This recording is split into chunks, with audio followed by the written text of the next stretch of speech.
Oshaywa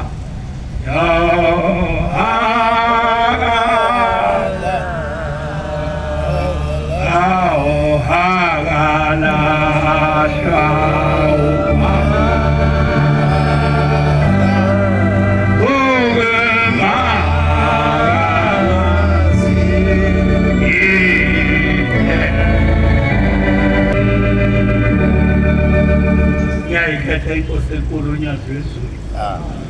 Ngiyaxolisa kakhulu bantwana basezulwini nemoto ebengiyigibele sibuye banjwa yitraffic khona la sengiseduzane ukungena inkonzo isiphakathi. Xolisa maNazaretha ayingcwele nina-ke newushembe mangixolelwa yini ngixolelwe ushembe. Amen. Baba bengababhebhe enkonzweni bekufanele baqhubeke nenkonzo. Kodwa ngiyathanda ngoba basephakameni ekhaya elikhulu zonke iy'ngoma zethu zisho ukuphakama zisho ikhaya elikhulu esalakhwela ubhombe esitimela samabonda. Amen. Wona muzi wethu loya omkhulu wasekuthi-ke abantu ngokungalaleli isiphi ukungalaleli komuntu kuleli bandla lokungazazi izinto zala ekhaya kuyisifo okufanele sigweme ngoba obaba babesitshela ukuthi bagcotshwa baba babili entabeni babekela abafundisi baba babili kodwa inyanga yezulu basebeyayikhipha uphakameni fanele abe sephakameni noma ngabe wakhiwa umuzi wasebuhleni kodwa ngabe sisuke uphakameni sihambe sebuhleni ngenxa yendawo ukuthi sincane awuvuleli incwadi khona omunye ubhaba incwadi kaDanyeli 3:16 ephakameni ngelinye ilanga ithi inyanga yezulu sesilapha sasingazi-ke thina ukuthi ngelinye ilanga kwathi kuzongena uJulayi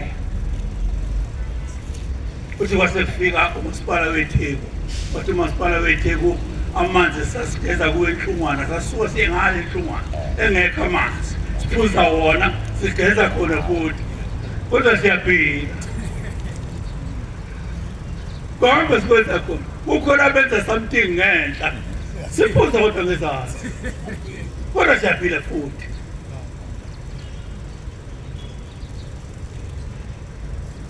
Daniel 3 ithi-ke inkosi inyanga yezulu kwafika umasipala weTheku wathi namhlanje uJulayi awuzubabikho ngoba amanzi angcolile kulisifo esikhona esiphethe abantu bazogula ngakho-ke kufanele uJulayi ungabibikho bayesebabiza abaphathi bomuzi inyanga yezulu ilanga lamalanga kodwa kwabizwa ilanga kuqala kwathiwa ilanga lize eThekwini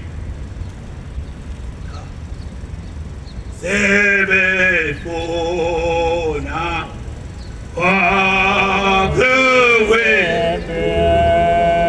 uba ukwephonca usika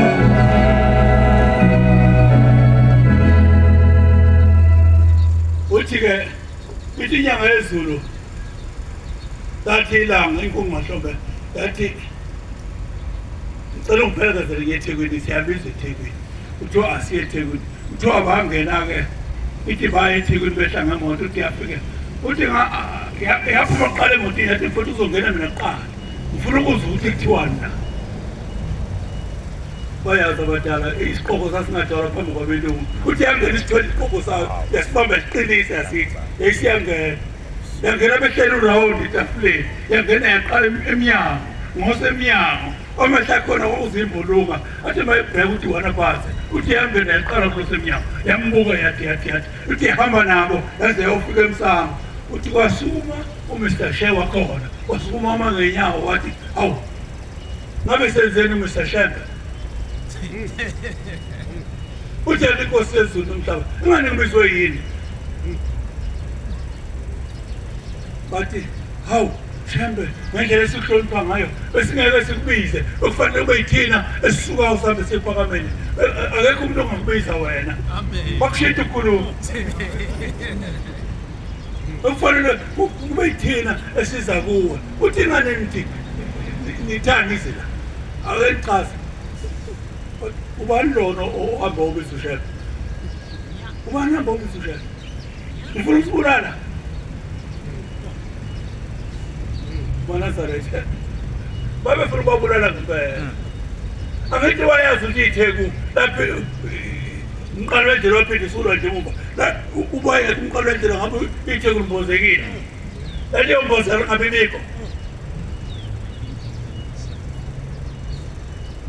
Ake ngiyeke phakathi ukhulume la izolo 2007 kuthiwa kufuneka wonke abantu abanamasondo la ngaphakathi eThekwini bafike kunomhlangano ophuthumayo wawulapha lapho Pine Street khona ihholo elapho phezulu sokungama-ofisi e-EFF emashi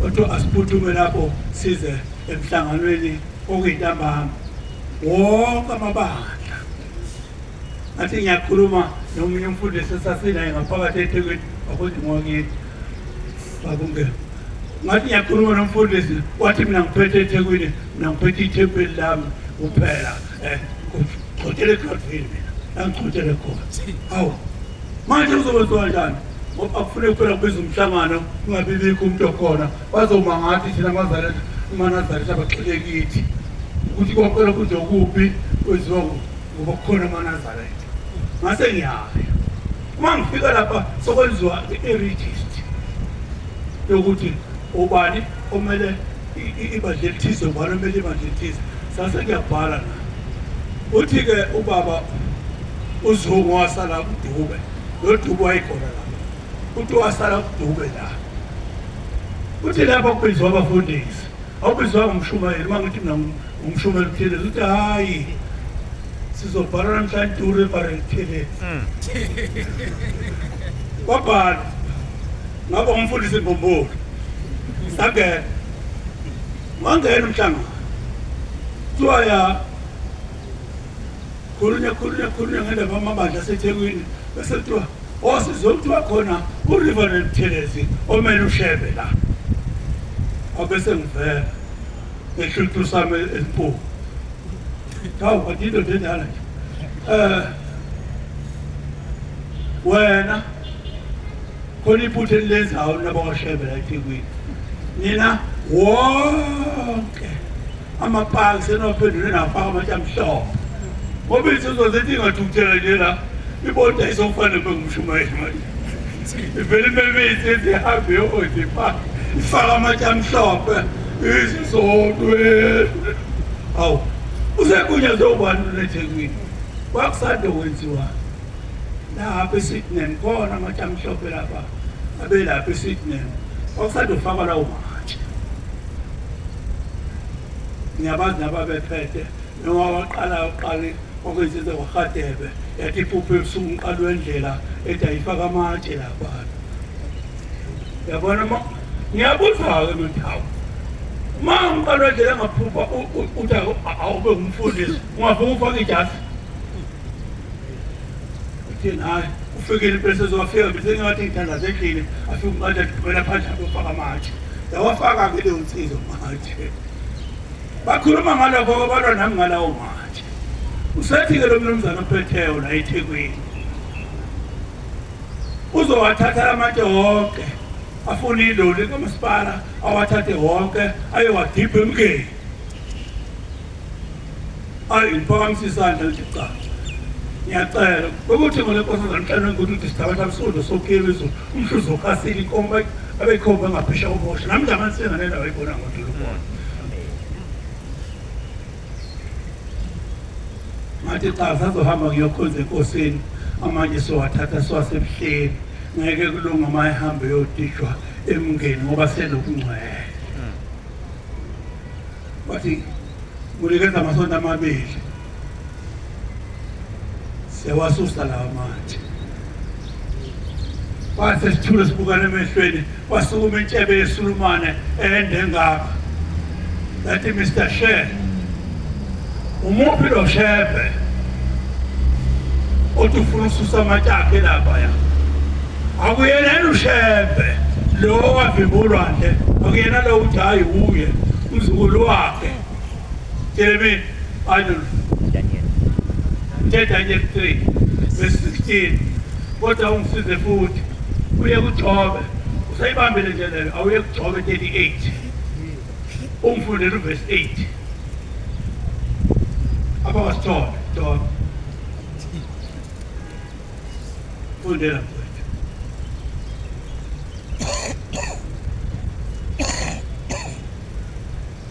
Izithela ozawo 38 awo afanazo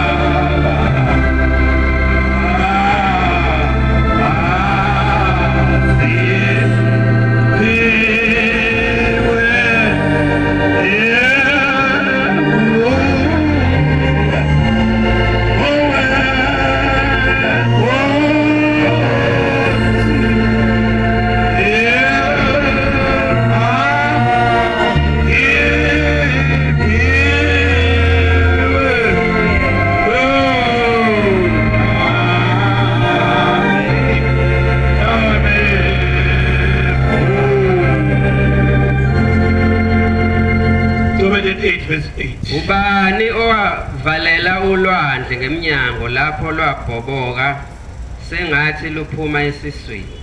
Mana ithi Solomon akuyena uShembe, akuyena lo Shembe wavimba ulwandle na lo uzosusa amatshe akhe. Akusanga mina bashaba seceleni bathi hayi uyiphela sengithule mina uthi ya ngazi ngizosho igama lisho angazi lichaza ukuthini. Wathi usunayo i-option yokuthi maliphinda liphuma ulwandle uyokwazi ukulivimba na. Ebuza uMr Shembe. Amen. uMr Shembe waqala zonke indawo wathi wathi ngibuza ukuthi usunakho yini ozovimba ngakhulu. Uma uthi akususwa amatshe kaShembe owavimba ulwandle awubaphinde bababezwa ngabantu. Ubani owavalela ulwandle umqalo wendlela ngemnyango lapho lwabhoboka sengathi luphuma esiswini? Ngiyabonga inkosi umqalo wendlela akekho ongazi. Kwazi Solomon enetshebe lathi usenayo i-option yokuthi usengaphinda uma liphuma ulwandle akwazi ukulivimba na ngaphandle kaShembe. Uthi lawo matshe afakiweyo ngicela ningawasusi ngoba awazi ukuthi uShembe uwabekeleni lawo matshe cishe khona kuvimbile. Amen. Angibange ngisayo ebuhleli enkosini ukuthi amatshe asezosuswa. Wathi hayi usithathele sizobe sikutshela namasoda amabili ayewaqhubile awabonga amasoda amabili wathi sizobe kuzobe namhlanje kwakabuye uzokutshela uthi ngihambe uyowasusa amatshe. Inkosi busenizwini. Amen. Wozibhalela baba. Mfice inkonzo siphakathi. Amen.